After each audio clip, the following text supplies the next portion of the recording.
how's the break treating you guys, and how do you feel about it? It's kind of rare you have 5 days off here before.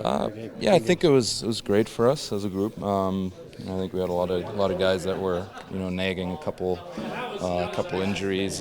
So those days are always nice to have, and just reset a little bit. And obviously we're on a bit of a roll. So in general, I think we probably would have liked to keep playing and keep the rhythm up. But yeah, we're gonna get back at it tomorrow and look to continue that. You expect it to take maybe a period or two to get your skating legs, your game legs back again? Yes, sometimes it does. Of course, we're going to try everything we can for that not to happen.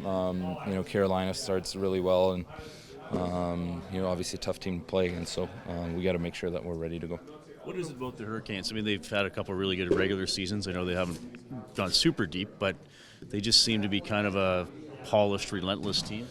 Yeah, I think their aggressiveness, catches a lot of teams off guard and is tough to handle. It's to me, it's one of those teams you need to make 2-3 really good hockey plays in a row to even get a look at the net. So they've obviously played that way for a lot of years now, and yeah, good test for us tomorrow. Both special teams are doing really well. Obviously, your power play goal won it against the Jets a few days ago. This might seem silly, but I want to ask: Do they feed off each other at all? Like, if one unit's doing well, does it energize the other unit? Power play units or PK and play together.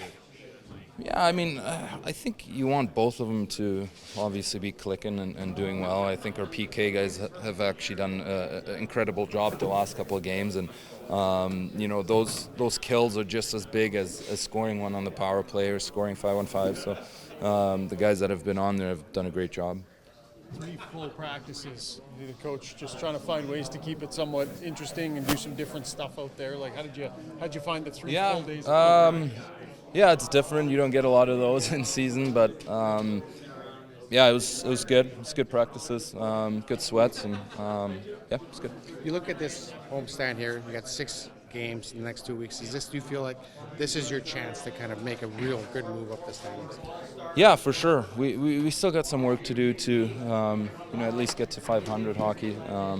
So it's obviously a great chance for us as a group to be at home for a little bit, feel comfortable, and try to crawl our way back into it.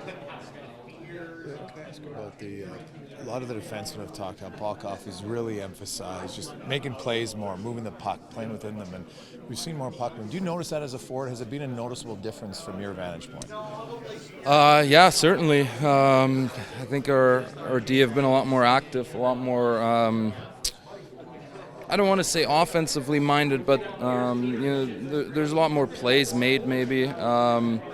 Which sometimes is that extra second that you get to beat someone or create offense, right? So I think they've been really good.